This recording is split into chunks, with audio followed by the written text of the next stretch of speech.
3 जुलाई 2024 से इस देश में सेल फोन की जो आपके दर्शक पाठक सब इस्तेमाल करते हैं, उनकी दरें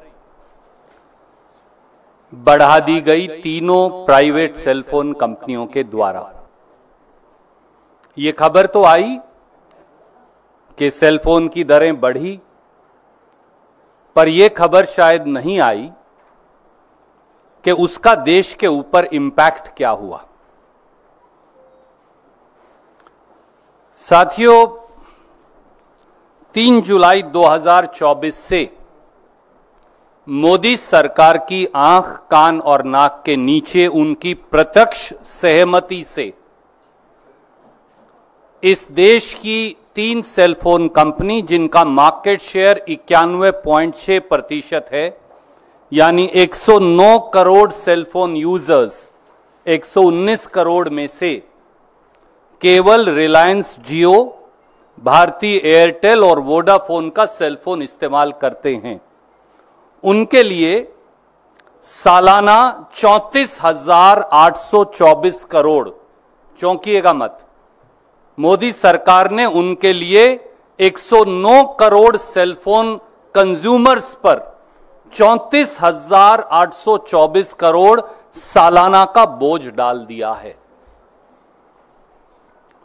मोदी गवर्नमेंट, मोदी सरकार 119 करोड़ सेलफोन यूजर्स की कॉस्ट पर 3 प्राइवेट सेलफोन कंपनियों को सालाना 34,824 करोड़ कमवा रही है। तो मोदी 3.0 नए कार्यकाल का नया प्रसाद है, वही पुराना क्रोनी पूंजीवाद, क्रोनी कैपिटलिज्म, जिसे राहुल जी कहते हैं। इसके कुछ तथ्य हैं जो मैं आपके समक्ष रखूंगा और कुछ प्रश्न हैं।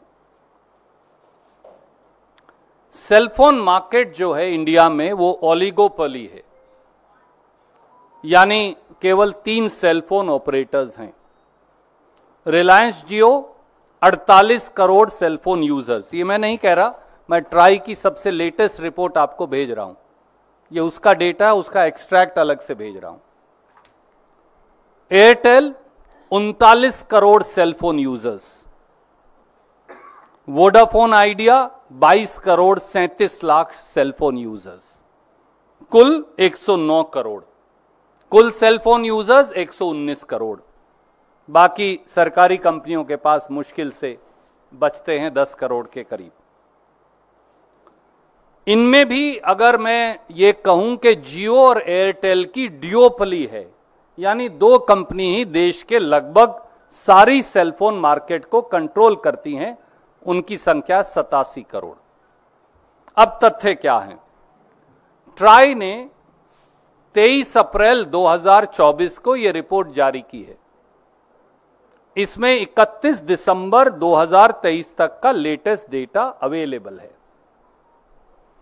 इस रिपोर्ट के मुताबिक सेलफोन कंपनीज का एवरेज रेवेन्यू पर कस्टमर पर मंथ, यानी हर महीने सेलफोन कंपनी औसतन अपने हर सेलफोन कस्टमर से, यानी आपसे जो ये कार्यक्रम देख रहे हैं या आपकी खबर पढ़ेंगे, 152 रुपया 55 पैसे कमाते हैं हर महीने।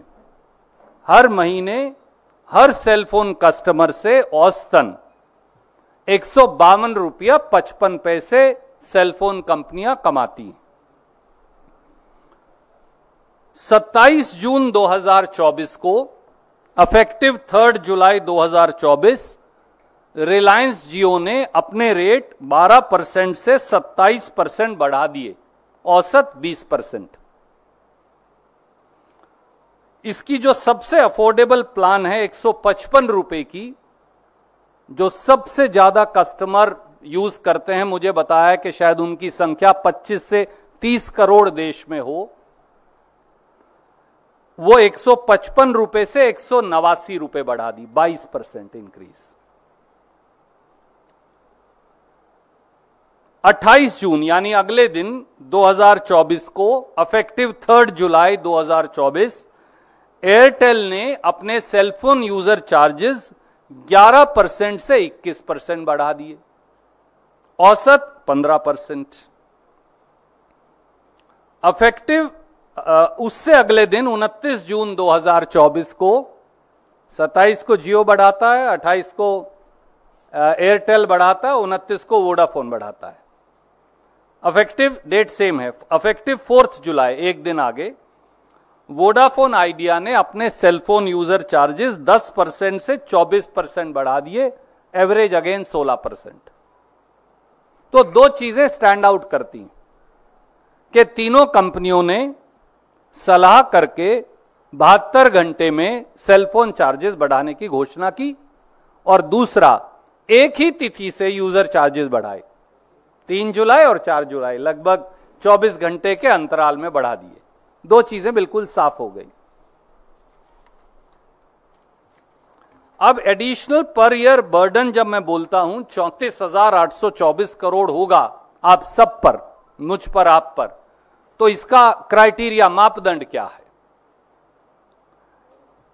एवरेज औसत जो रिलायंस जियो का टैरिफ इंक्रीज है आपने देखा 20% है। मासिक औसतन आय उनको 152 रुपया 55 पैसे है। ये मैं नहीं कह रहा, ये ट्राई ने अपनी रिपोर्ट में लिखित में दिया है, मैं एक्सट्रैक्ट भेज रहा हूं। तो उन्होंने 20% अगर बढ़ाया तो लगभग 30 रुपया 51 पैसे प्रति कस्टमर बढ़ाए। 48 करोड़ कस्टमर्स हैं, तो अगर मैं कम से कम औसतन भी ले लूं, वो भी ना लूं जो प्लान में 22% बढ़ाए हैं, आप औसत भी ले लें, तो 1464 करोड़ रुपया अतिरिक्त बोझ जियो के कस्टमर्स पर है, यानी 17,568 करोड़ सालाना। इसी प्रकार से 15% एयरटेल ने औसतन रेट बढ़ाया, जैसा मैंने बताया, तो 152 रुपया 55 पैसे महीने की औसतन आय है, तो ये बन गए 22 रुपया 88 पैसे पर कस्टमर अतिरिक्त जो देने होंगे। उनके कस्टमर की संख्या है 39 करोड़, 39 करोड़ से गुना करिए, बन गए 892 करोड़, सालाना बन गए 10,704 करोड़। तीसरा है वोडाफोन आइडिया, उन्होंने बढ़ाए औसतन 16%, जैसा मैंने आपको बताया, तो 152 रुपया 55 पैसे का 16% अगर अतिरिक्त हो जाए बन गया 24 रुपया 40 पैसे प्रति कस्टमर प्रति माह। उसको मल्टीप्लाई कर दीजिए 22 करोड़ 37 लाख कस्टमर से, तो वो बन गए 546 करोड़ हर महीने अतिरिक्त जो उन्होंने बोझ डाल दिया, और ये बन गए 6,552 करोड़। मैं ट्राई की रिपोर्ट की ये रेलेवेंट एक्सट्रैक्ट कॉपी आपको भेज रहा हूं।